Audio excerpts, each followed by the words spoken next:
Jangan lupa like dan komen, subscribe channel tutorial terbuka. Selanjutnya kita masuk ke soal nomor 13.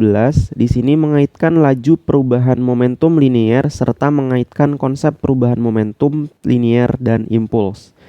Nah, di sini ada persamaan yang mesti teman-teman pahami ya. Yang pertama itu ada momentum. Nah, kalau momentum itu disimbolkan dengan P. Bentuk persamaannya itu P sama dengan M dikali V. Terus juga ada yang namanya impuls. Nah, impuls ini itu disimbolkan dengan I. Nah, persamaannya impuls itu merupakan perubahan dari momentum. Nah, perubahan momentum berarti momentum akhir dikurang dengan momentum awalnya. Nah, ini itu merupakan impuls. Terus juga impuls ada persamaan satu lagi.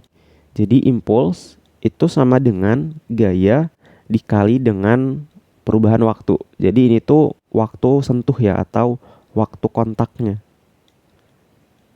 Gitu. Nah, jadi persamaan-persamaan ini yang mesti teman-teman pahami untuk menjawab soal nomor 13 ini. Sekarang kita masuk aja ke soalnya. Soal nomor 13. Seorang pemain baseball memukul bola dengan massa 0,145 kg. Jadi di sini kita diketahui massanya sama dengan 0,145 kg. Bola yang awalnya bergerak dengan kecepatan 20 meter per sekon ke arah pemain. Jadi di sini ada V1 sama dengan 20 meter per sekon. Jadi misalkan bolanya nih bergerak ke sana ya dengan kecepatan 20 meter per sekon ke arah pemain. Berubah arah setelah dipukul. Bergerak dengan kecepatan 40 meter per sekon ke arah yang berlawanan. Jadi setelah dipukul, arah bolanya itu berlawanan gitu. Jadi V-nya sama dengan 40 meter per sekon. Nah, karena arahnya berlawanan, maka di sini itu nanti nilainya jadi minus. Jadi minus 40 meter per sekon. Jika waktu kontak antara bola dan pemukul adalah 0,01 detik, jadi di sini ada T-nya, delta T itu sama dengan 0,01 detik. Yang ditanya yang A, berapa besar impuls yang diberikan pemukul pada bola? Jadi yang A, impulsnya berapa? Yang B, berapa gaya rata-rata yang diberikan pemukul pada bola selama kontak? Jadi yang B ini yang ditanya itu F-nya. Oke, sekarang kita jawab ya. Kita jawab. Nah, yang pertama itu impuls. Nah, impuls ini kita udah tahu persamaannya, bahwa impuls itu bisa juga dirumuskan sebagai perubahan dari momentum.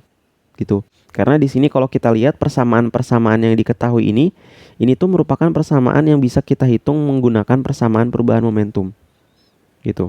Nah, jadi perubahan momentum itu kan momentum akhir dikurang sama momentum awal. Momentum akhir itu berarti kan M dikali V2 dikurang sama M dikali V1. Gitu ya. Jadi di sini massa dikali kecepatan akhir dikurang massa dikali kecepatan awal. Atau bisa kita keluarin massanya ya, karena di sini ada massa, di sini ada massa, bisa kita keluarin. Jadi yang di dalam kurungnya V2 dikurang V1. Kayak gini.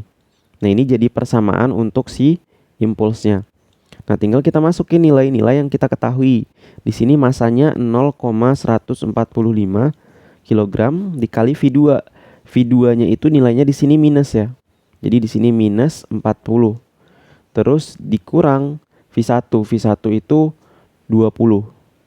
Kayak gitu. Jadi di sini 0,145 dikali minus 60. Jadi utang 40, ngutang lagi 20. Jadi utangnya ada 60. Nah, ini tinggal dihitung aja. Kalau dihitung nanti hasilnya itu menjadi minus 8,7 kilogram meter per sekon gitu. Jadi ini besar impulsnya. Gitu ya. Jadi minus ini itu menandakan bahwa arah ya. Jadi impulsnya itu arahnya ke kiri. Gitu. Jadi ini arah ke kiri. Ingat ya, di fisika tanda minus itu menandakan perbedaan arah. Kemudian yang B. Yang B ini berapa gaya rata-rata yang diberikan pemukul pada bola selama kontak. Nah, tadi kita udah tahu persamaan impuls selain perubahan momentum, persamaannya itu yang ini. Jadi impuls sama dengan F dikali delta T. Jadi di sini impuls sama dengan F dikali delta T. Nah, karena yang ditanya itu F, berarti si delta T-nya ini kita hilangin ya. Jadi F sama dengan impuls dibagi delta T. Gitu. Jadi delta T-nya tinggal kita pindahin ke arah kiri sebagai pembagi. Jadi bentuknya kayak gini. Di sini kita masukin impulsnya tadi minus 8,7 dibagi sama waktunya itu 0,01. Nah, ini tinggal dibagi aja, maka hasilnya nanti minus 870 Newton. Jadi ini besar gayanya gitu. Jadi si pemukulnya ini tuh mukulnya tuh ke arah kiri gitu. Gaya yang diberikan oleh si pemukul itu ke arah kiri. Jadi di sini gayanya ke arah kiri. Gitu ya, gaya ke arah kiri. Gitu. Oke, mungkin itu untuk pembahasan kita di soal nomor 13. Kalau ada pertanyaan bisa tanyakan di kolom komentar. Saya tutup videonya. Wassalamualaikum warahmatullahi wabarakatuh.